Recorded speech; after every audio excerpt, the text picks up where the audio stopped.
Štai čia norėčiau parodyti tokį sprendimą, kuris galbūt ir nėra naujas, bet dar rečiau naudojamas, nes žmonės apie tai tiesiog nežino.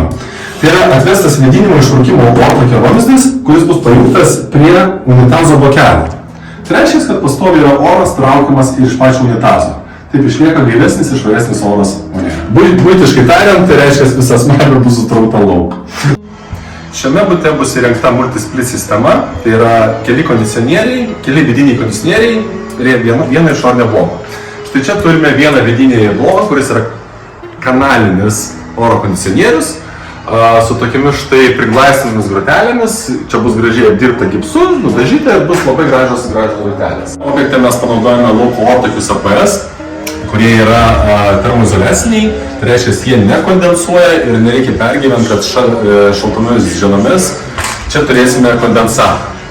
Bendrai paėmus, norėčiau paminėti, kad šitas objektas nebuvo vienas iš lengvesnių, kadangi visi vamzdžių nuvedimai, ar tai vėdinimo, ar tai kondicionavimo vamzdžiai, turėjo truputėlį, sakyčiau, sudėtingesnį kelią nei įprastai. Visur reikėjo kažkokį priimti sprendimą, kur kažką reikės talpoti, kažkur nuimti gipsą, kažkur paragaisti skylę kitoj vietoj. Tiesiog tie keliai, jie nebuvo tokie kaip paprasti. Tai tikrai ieškojom tų sprendimų, kurie būtų tinkamiausi, paprasčiausi, bet tuo pačiu gyvenime.